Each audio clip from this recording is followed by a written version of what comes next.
I never thought I'd get a phone call that would change everything I believed about my family. It was a Thursday evening, and I was halfway through dinner when my phone buzzed. The screen showed Mom. Usually, her calls meant casual chit-chat or a reminder about something trivial, like picking up groceries or attending a family gathering. But the tone in her voice this time, it was different. "Jake, we need to talk. It's important," she said, and there was an edge in her voice I hadn't heard in years. My stomach sank. Something serious was coming.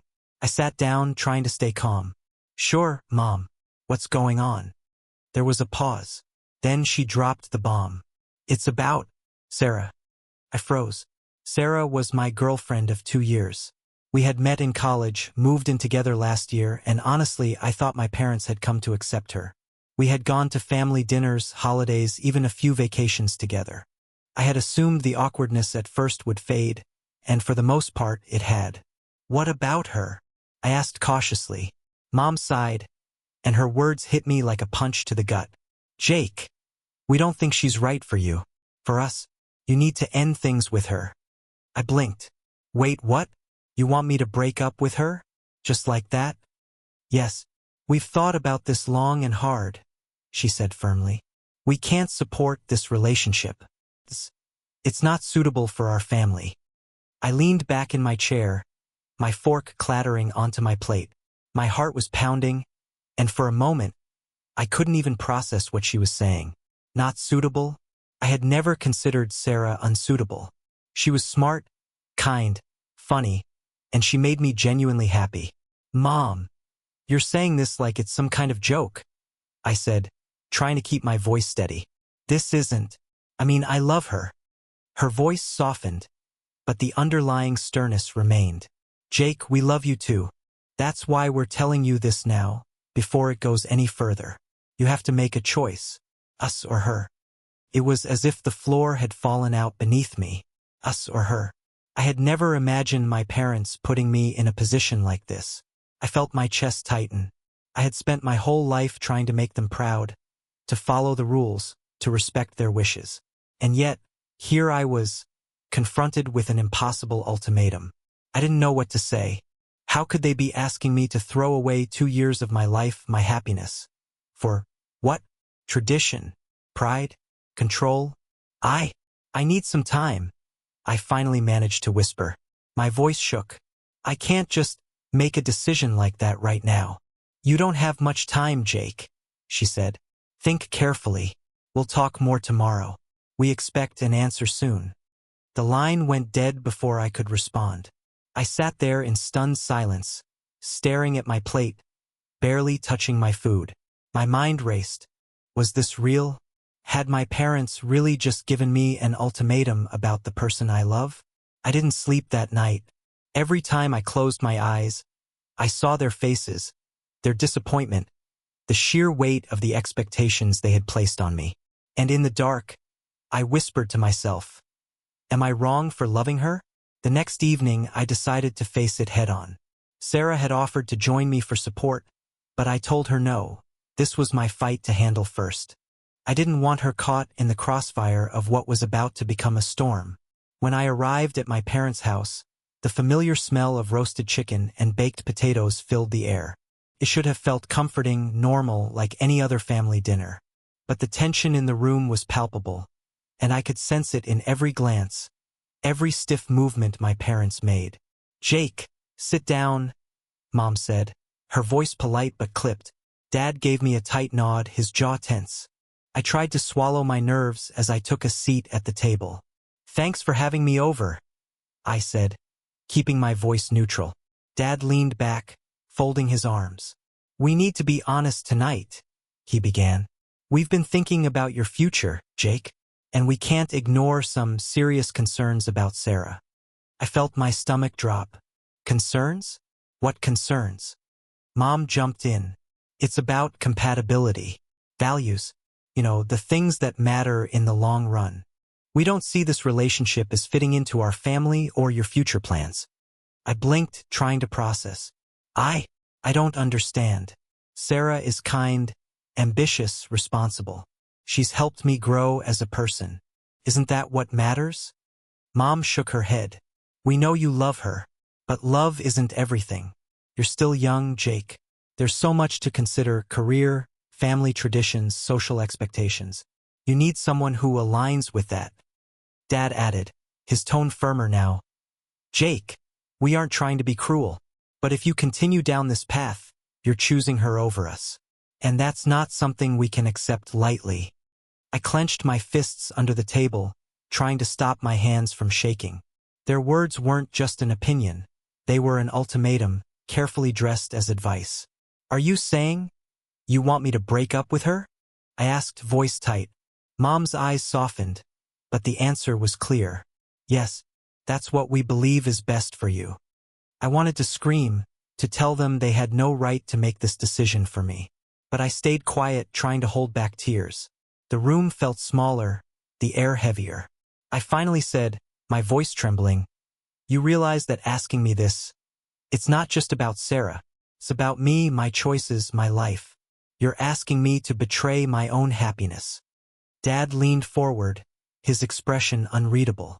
Sometimes, Jake, happiness isn't about what you want. It's about doing what's right. For your family. For your future. You'll understand when you're older. I wanted to argue, to tell them I wasn't a child, that I could think for myself. But the words caught in my throat. Instead, I said, I need time to think. Mom nodded slowly, her face a mixture of sadness and frustration. You don't have much. Just consider our position. We only want what's best for you. I left their house that night feeling hollow. The streets were quiet, but inside my head, chaos reigned. Every step I took, I replayed the dinner in my mind. The way Dad's jaw tightened, the way Mom's eyes seemed to plead with me to comply, the cold weight of their expectations pressing down on me. When I got home, I collapsed onto the couch, phone in hand. I considered calling Sarah, but I couldn't bring myself to speak. I wasn't ready to share this nightmare with her. Not yet. All I could think was, how did my life come to this? How did the people I trusted most in the world become the ones threatening to take away my happiness? I knew one thing for certain. Tomorrow I had to figure out where I stood. And deep down, I feared that whatever choice I made, someone would end up hurt. The morning after the dinner, I couldn't focus on anything. My mind kept replaying the words my parents had said. You're choosing her over us, and we only want what's best for you. The phrases felt like chains tightening around my chest, pulling me in directions I didn't want to go. I knew I needed someone to talk to, someone outside of the family circle who could help me sort through this mess. I called my best friend, Ryan, who had been a part of my life since high school. Ryan had always been brutally honest, never sugarcoating the truth. He picked up on the second ring. Jake, man, you sound like hell, he said. His voice was rough with concern. You have no idea, I muttered, pacing back and forth in my small apartment. I had dinner with my parents last night, and it was a disaster. They want me to break up with Sarah. Just end things. They said it's not right for me. They gave me this ultimatum. There was a long pause on the line. I could almost hear Ryan processing what I had just said. Wait, are you serious? He finally asked. They actually said that? I swallowed hard. Yes, and now I'm supposed to, what? Just comply? Throw away 2 years of my life? Ryan's voice softened, but he didn't hold back. Jake, listen. I've known you forever. I know how much you care about Sarah. And if you're happy with her, then they have no right to dictate your life. Period. I rubbed my face, feeling the tension in my shoulders. I know, but they're my parents. I've always tried to make them proud, to do what's expected. And now I feel like I'm betraying them just by existing on my own terms. Jake, you're not betraying anyone, Ryan snapped. You're choosing yourself. And honestly, you have to. Parents can't have everything their way forever. You're an adult now. You get to make your own decisions, even if it pisses them off. I sank onto the couch, running a hand through my hair. It's just complicated. I don't want to hurt them, and I don't want to hurt Sarah. But staying silent isn't helping either. I feel like I'm stuck in this pressure cooker. Ryan let out a long sigh. Here's the thing, man. You have a choice. Either you stand your ground and risk the fallout, or you give in and live with resentment for the rest of your life. There's no middle ground. I've seen too many people cave, thinking they're keeping the peace, only to regret it forever. I stared at the ceiling, the words echoing in my mind. No middle ground. That phrase hit harder than anything they had said to me. Ryan continued, softer now. Look, I know it's scary. I know it feels impossible. But happiness isn't about avoiding conflict. Sometimes it's about facing it head-on. You deserve to make your own choices, Jake. And if Sarah's the one who makes you feel alive, then you need to fight for that, even if it means facing your parents' wrath. I closed my eyes, trying to imagine the confrontation that lay ahead. The thought of telling my parents no, standing up to them for the first time in my life, it terrified me. But the alternative, letting them dictate my life, felt like a slow, suffocating death. I opened my eyes and said quietly, almost to myself, I can't keep running from this. I have to decide what I really want, even if it means losing them. Ryan's voice was firm. That's all I'm saying, man. Just be honest. With yourself first and then with them. That's all you can do. Hanging up the phone, I felt a strange mix of fear and clarity. The path ahead wasn't going to be easy. But one thing was certain. I couldn't live my life in the shadow of their expectations anymore. For the first time, I realized that the hardest part wasn't choosing Sarah or my parents. It was choosing myself. A few days later, my mom called again. Her tone was colder this time, less pleading and more deliberate. I could tell immediately that this conversation wouldn't be about discussion. It would be about decisions. Jake, we need to talk, she said, her voice carrying a weight I couldn't ignore. I need an answer. I felt my stomach twist. Mom, I need more time. I haven't made a decision yet. No, she interrupted sharply. Time is up. You need to decide. Either you end things with Sarah, or we cannot support you anymore. That includes financial support, emotional support, everything. The words hit me like a hammer. Every breath felt heavier. My parents had always been my safety net, my comfort, my guidance. And now they were threatening to pull it away, all because of the woman I loved. You can't just do that, I stammered, my hands gripping the edge of the counter. You're my parents. You can't just threaten me like this. Mom's voice softened slightly, but the firmness remained. Jake, this isn't a threat. This is reality. We've tried to guide you gently, but you're old enough to understand the consequences of your choices. We want what's best for you, and we cannot let you continue this relationship knowing the problems it will bring. Problems. That word felt like a punch. They weren't seeing Sarah for who she was. They were seeing her as an obstacle to their version of my life. I felt anger bubbling up, mixed with fear. So that's it? You're willing to let me suffer for your expectations? You're willing to tear apart my happiness just to satisfy your idea of what's right? There was silence on the other end. I could almost hear my mother thinking, weighing her words carefully. Jake, she said finally, this isn't about punishment. It's about family. You have to make a choice. Think carefully. This is not something we will revisit. This is your only chance to decide. I hung up the phone and sank to the floor, my mind spinning. I couldn't believe what had just happened. My parents, the people who had promised to love and protect me, were now holding my life hostage.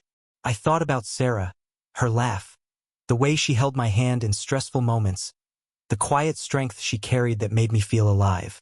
And then I thought about my parents, their unwavering expectations, the subtle pressures and careful control that had guided my life until now. For the first time, I truly felt torn in two. I loved Sarah, but I also loved my parents. I had always imagined that one day I would be able to balance the two, to have both my family's approval and the love I deserved. But that fantasy was gone. I paced my apartment, feeling trapped. The walls seemed to close in, the air thick with tension. I knew that whatever I chose, someone would be hurt, and the thought terrified me more than anything. I realized then that the ultimatum wasn't just about Sarah. It was about my independence, my ability to stand up for myself, to live my own life. And for the first time, I understood that I couldn't escape this choice.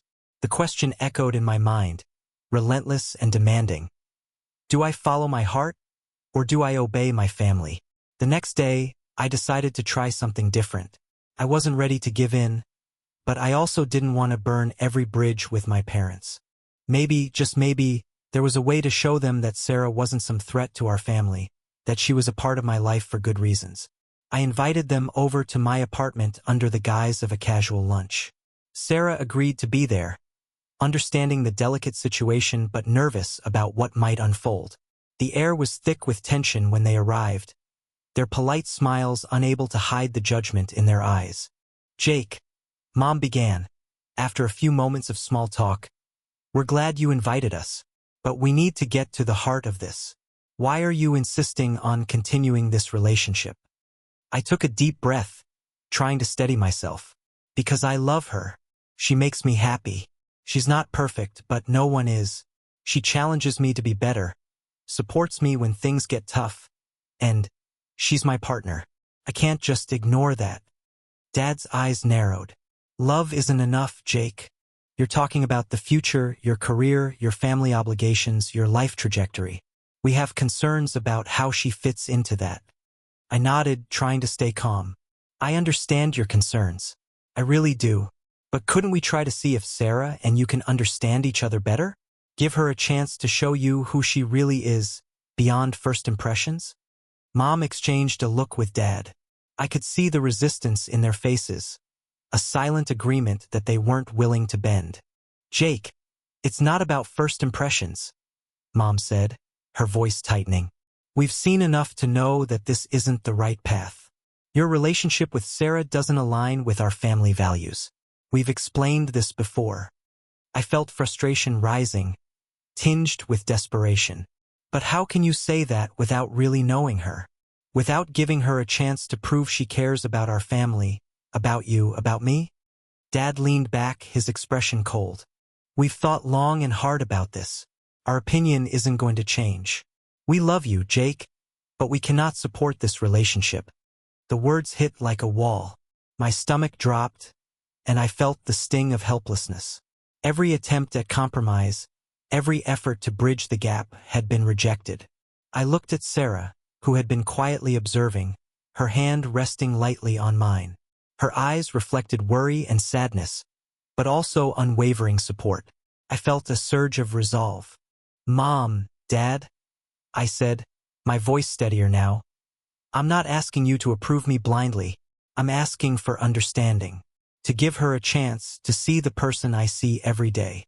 I can't sacrifice my happiness to meet expectations that aren't mine." Mom's face hardened, and Dad's jaw tightened.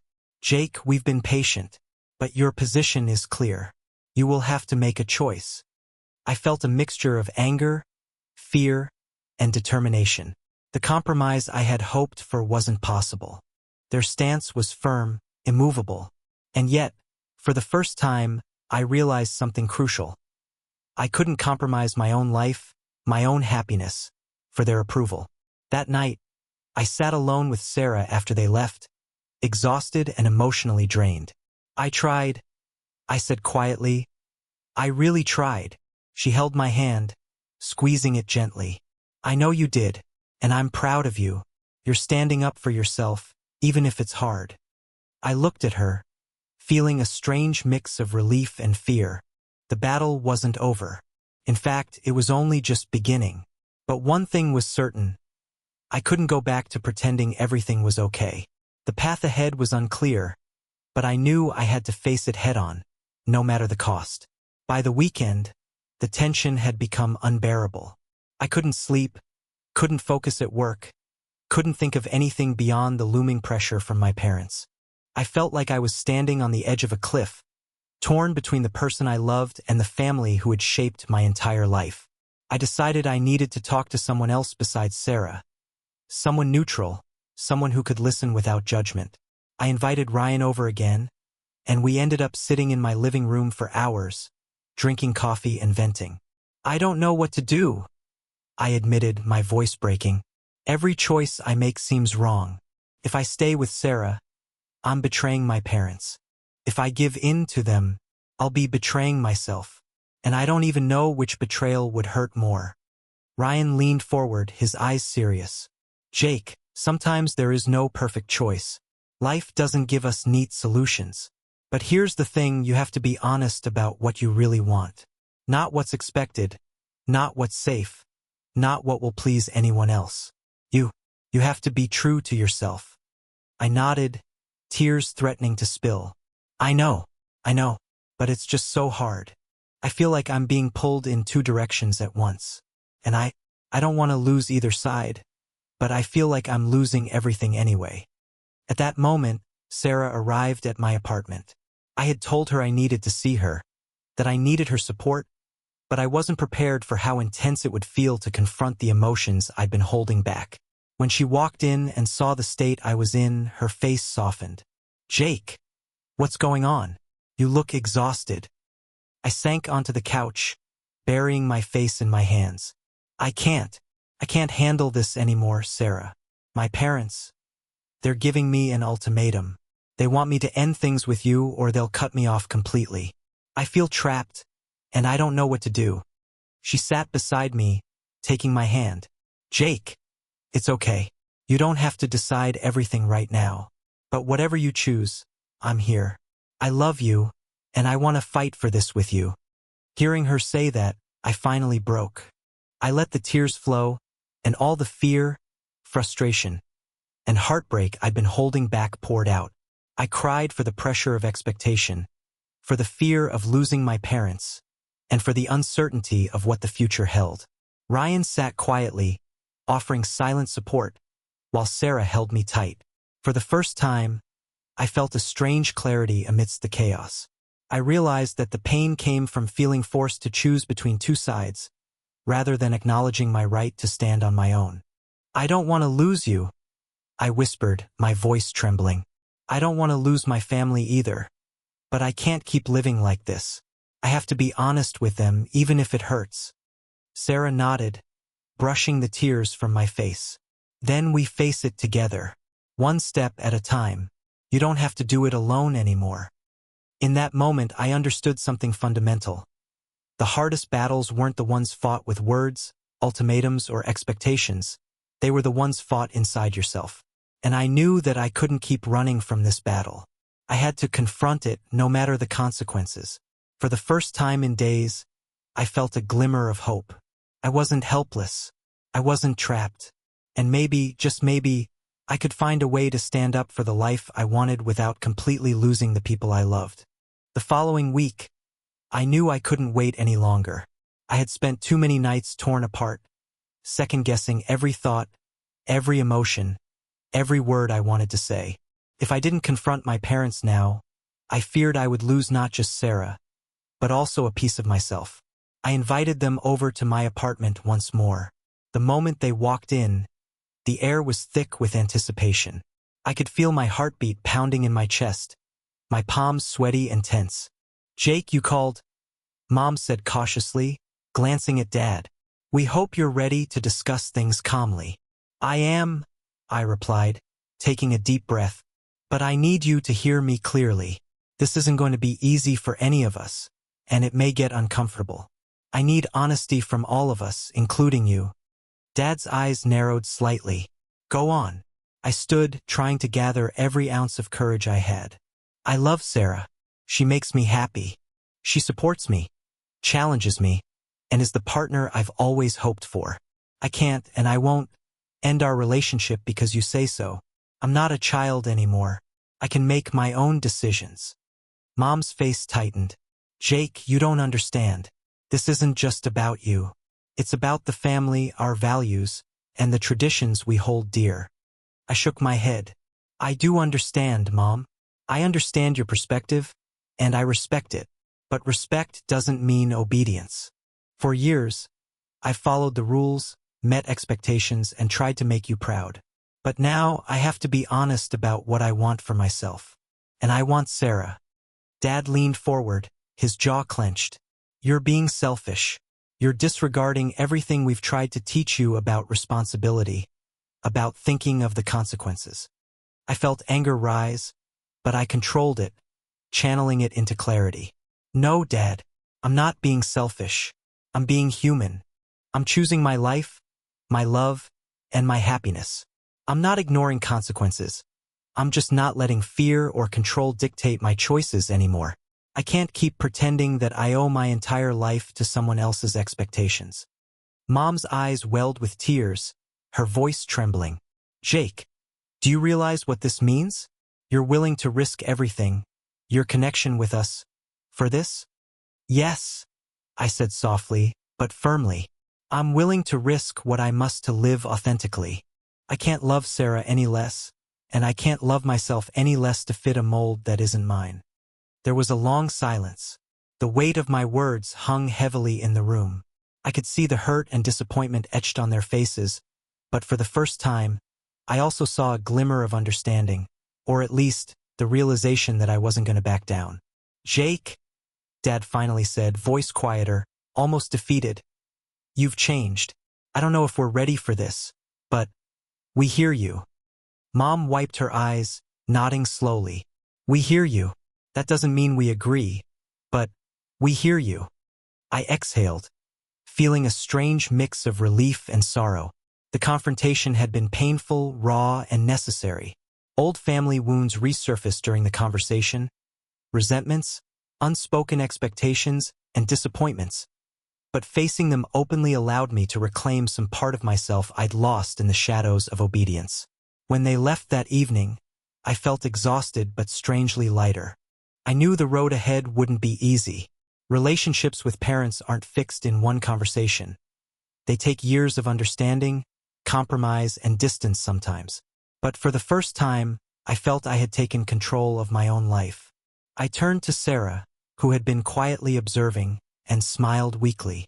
It's done, I said. She hugged me tightly. You did it, Jake. You stood up for yourself. That's all that matters. For the first time in weeks, I believed it. The confrontation wasn't the end, it was the beginning. And though the fallout would be challenging, I finally felt ready to face it head-on, with the person I loved by my side. The days following the confrontation were tense in ways I hadn't anticipated. It wasn't that my parents suddenly cut me off completely or became openly hostile. The fallout was quieter, more insidious. A coldness that lingered in every interaction, a subtle judgment in every word they said. When I called to check in, Mom's voice was polite but distant. Hello, Jake. How are you? She asked, the warmth that had always been there noticeably absent. I'm okay, I replied cautiously. I could feel the weight of her restraint, the unspoken tension hanging in the air like a thick fog. Well, we hope you're managing, she said, almost mechanically. Take care. And just like that, the conversation ended.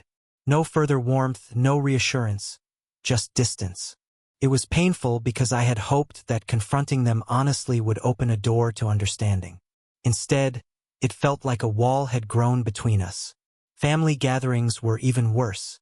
When I showed up for Sunday lunch, Dad barely looked at me, and Mom spoke in clipped sentences, careful to avoid anything that might lead to disagreement. My younger sister, caught in the middle, tried to lighten the mood with small talk, but the tension was palpable. I could feel everyone walking on eggshells, and it broke my heart. Sarah noticed it immediately. Jake, I know it's hard, she whispered during a quiet moment, but you have to remember, you did the right thing.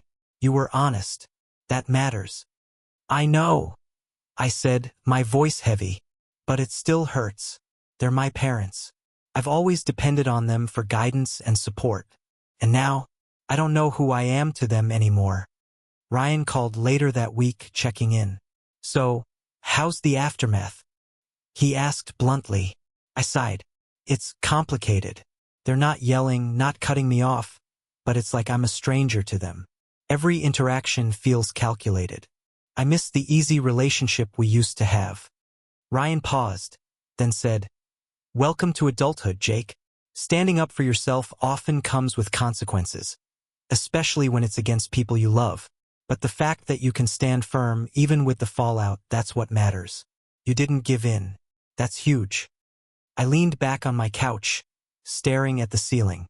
The reality was settling in, Relationships with my parents had changed permanently. It wasn't just a battle over Sarah. It was about my independence, my ability to live authentically, and my willingness to face discomfort to protect my own happiness. I realized that I had a choice in how I reacted to this fallout. I could shrink back, try to regain their approval at the expense of my own life, or I could accept that some distance was necessary and focus on the relationships that nurtured me. Sarah, my friends, and myself. By the end of the week, I made a conscious decision. I would continue to reach out to my parents, but I wouldn't compromise who I was to please them. I would establish boundaries, clear and firm, so that our interactions could survive, even if they were different from what I had known before. It was painful, yes, but it was also liberating.